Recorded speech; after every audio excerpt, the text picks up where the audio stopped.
Je pense au père qui attend son enfant le soir et prie en silence. Il ne croit pas en Dieu le père, mais il prie quand même parce qu'il ne sait plus vers qui se tourner. Il attend son enfant et l'inquiétude trace en lui des lignes vertigineuses, des phrases et des phrases qui racontent des histoires formidables d'enlèvement, d'accidents, de fugues et de disparitions. Des milliers d'histoires dont le père, s'il était écrivain, pourrait faire un recueil. Il appellerait ce recueil « Les 1001 nuits » ou plus justement « Les 1001 nuits où je t'ai attendu ». Et il faut voir à cet instant le visage du père, le visage inquiet du père, les cernes sous ses yeux, le visage qui attend et prie ou espère ou simplement se replie autour de ses genoux en priant pour que l'enfant soit là, devant lui, sain et sauf. Je pense au visage d'Anna Magnani dans un film de Pasolini. Nous sommes près de Rome, dans des terrains vagues.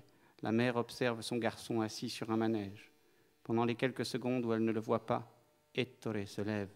Il descend du manège et marche. Il descend du manège en marche. Puis le manège tourne encore. Là où il était assis, il ne reste que l'effroyable vide de l'enfant disparu. Il s'est levé, il est parti. Mais la mère n'en sait rien. À ce moment, les yeux de la mère, son gamin a disparu, il lui a été volé, arraché. C'est ce qu'elle pense, ce que disent ses yeux.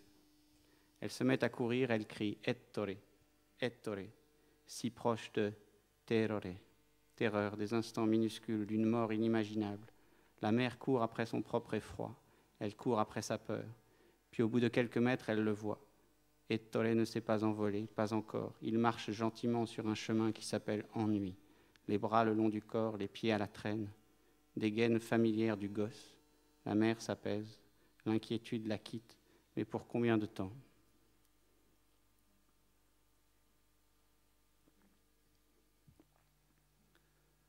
Voici ce que je nomme inquiétude. Veille et terreur qui ne cessent de grandir en nous. Quiétude que nous espérons, mais qui nous fuit au fil de l'âge. Impossible apaisement dont nous portons le souvenir. C'était il y a longtemps, il y a si longtemps, pense-t-on, dans un monde d'hier, comme le titre de Zweig, le monde d'hier, lorsque l'homme était au centre, la ville autour de lui, et plus loin, maîtrisée, paisible, la nature, le cycle régulier des saisons. Cette quiétude passée est à peine un souvenir, un âge rêvé qui ne fut sans doute jamais. Mais comment le dire autrement ? Devrait-on dire ce fut là notre enfance, ou plus loin encore, le souvenir d'un âge de la pensée qui se perpétue en nous, âge de l'équilibre et de la raison, souvenir de ce que l'esprit de l'humanisme portait comme conscience et espoir. C'était ça, un monde bien ordonné. L'inquiétude est le nom que nous donnons à ce siècle neuf, au mouvement de toutes choses dans ce siècle, paysage, ville, enfant. Voyez comme plus rien ne demeure. Tout bouge et flue, paysage, ville, enfant. L'inquiétude est entrée dans le corps du Père qui attend son Fils, comme elle s'est glissée un jour dans le corps des choses. C'était hier, c'est aujourd'hui, ce sera plus encore demain. L'inquiétude de l'espèce, des espèces et de la terre que l'on croyait si posée, qui ne cesse de se manifester à nous sous un jour de colère, au point qu'on la croirait froissée ou en révolte. L'inquiétude est le nom que nous donnons à l'impermanence. Elle est dans la prière du Père qui attend son enfant, dans l'effroi que dépose en nous l'image d'une mère à la périphérie de Rome, dans un film de Pasolini, et aussi dans ce cri, Ettore, si proche de terreur. À quel moment avons-nous cessé d'être en paix ? Et que faire maintenant que nous en sommes là, tremblants et tremblés, c'est-à-dire engagés, si souvent malgré nous, dans le vacillement général des choses ? Et aussi cette question, que faire des peurs que lève en nous l'inquiétude de ce qui jadis était stable, immobile ? Suffit-il de dire à la pierre, cesse de t'agiter comme un enfant malade pour que tout revienne, la permanence, le pays, le souvenir et la racine. Je me suis juré enfant de ne jamais écrire ce mot, racine. Je me suis promis de ne jamais croire un instant qu'il y eut un jour une origine, autre que celle de notre bâtardise, et de tous les trous qu'ont laissés en nous l'histoire du meurtre, les trous qui demeurent entre les mots. Je suis de ce parti-là, le parti de l'entre des mots, celui qui s'empare de la langue du point de vue de l'ignorant, à distance de toute maîtrise, celui qui sait qu'un jour son savoir, sa sagesse ont été colonisés par les mots d'une langue qui l'a coupé à jamais du reste du monde, et aussi de ce qui nous manque, l'invisible, ce qui ne peut se dire, ce qui ne pourra jamais être approprié. Je me suis juré enfant de ne jamais écrire ce mot racine, et je tiendrai ma promesse. C'est un mot de la consolation pour ceux qui n'ont plus assez d'esprit pour se tenir, se soutenir et survivre à ce règne technocratique et animal de la modernité.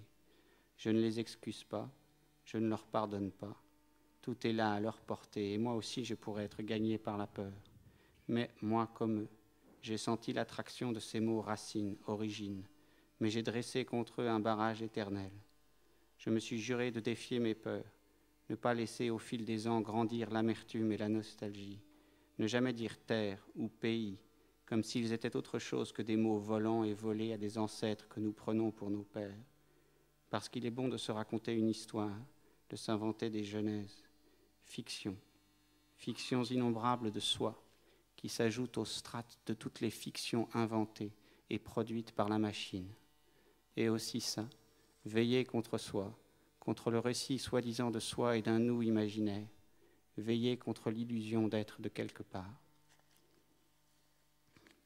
Mais partout, écoutez, de tous les pays de ce continent d'assassins, où les langues si fières de l'esprit furent triplement coupables, langues impériales, coloniales, nationales, où l'on sait plus qu'ailleurs comment les mots fabriquent des tueurs, mots de tueurs isolés que l'on dit détraqués, pour s'exclure et se rassurer jusqu'à ce qu'ils coïncident, les tueurs, avec l'esprit du pouvoir, de la culture et de la faim.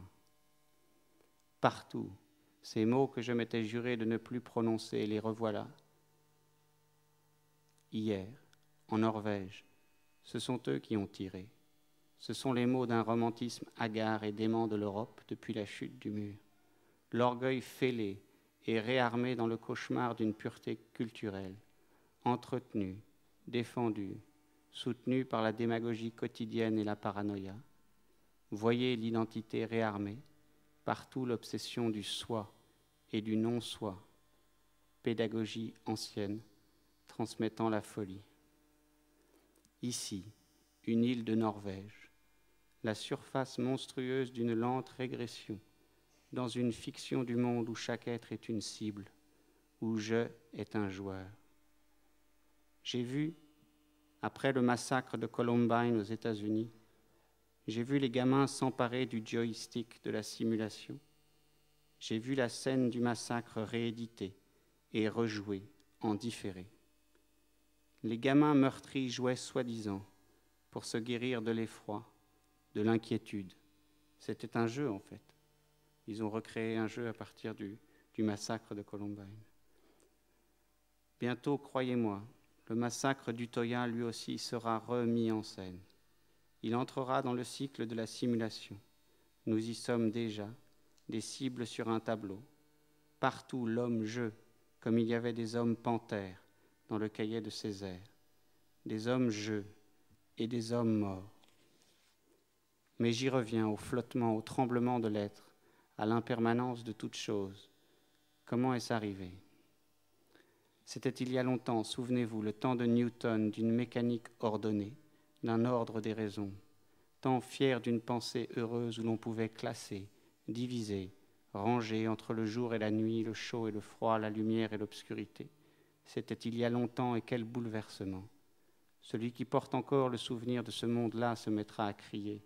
Mais comment ville et paysage se sont-ils mis à voyager comme des hommes ?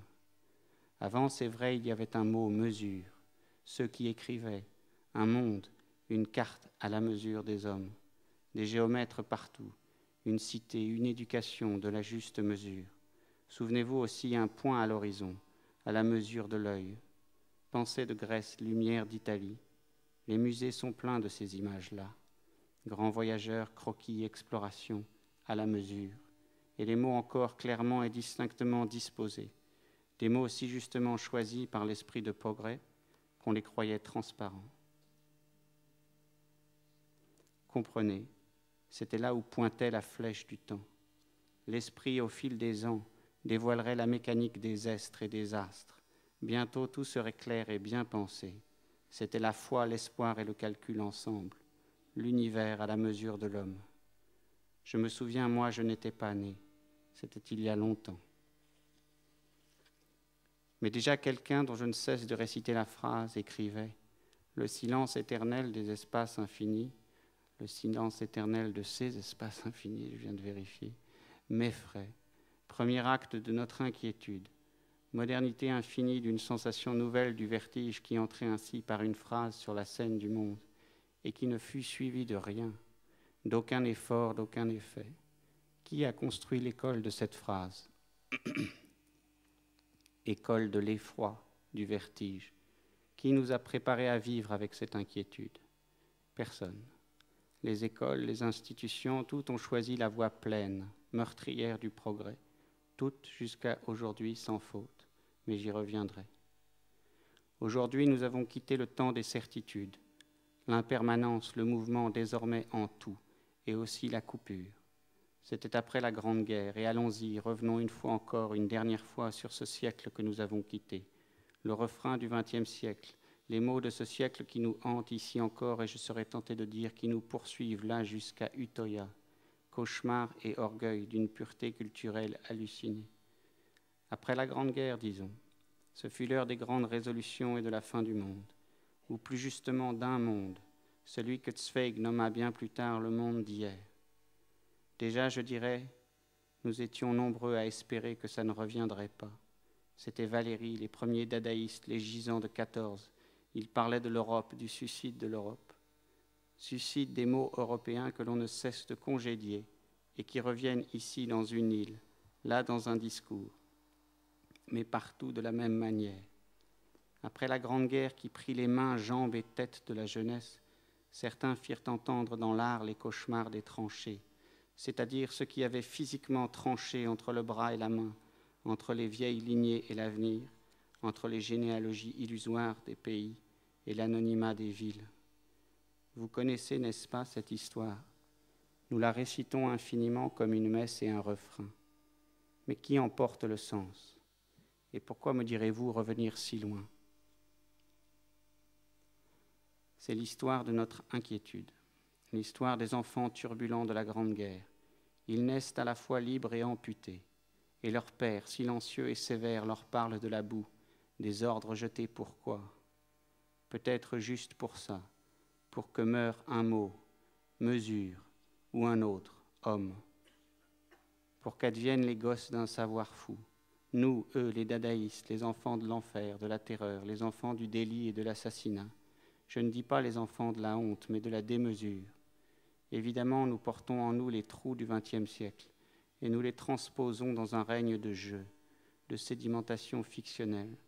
Nous les faisons entrer dans le règne d'une matière instable, à l'heure d'un adieu. Petite cible, nous sommes, d'un jeu issu du XXe siècle, enfants enfermés sur une île sans dehors, en Norvège ou dans une école, entre quatre murs, à Columbine, dans un tableau où nous mourrons pour de vrai, sous les balles d'un gamin qui se prend pour le diable. Jeu de guerre et de langue, d'un pop-fascisme mondialisé, pop-fascism, c'est-à-dire une synthèse inédite de fiction américaine et de démons européens, ou encore l'histoire monstrueuse de l'Europe déportée, puis transformée, puis réimportée à la façon d'un énième tableau dans un jeu de guerre hollywoodien. Mais j'y reviens encore.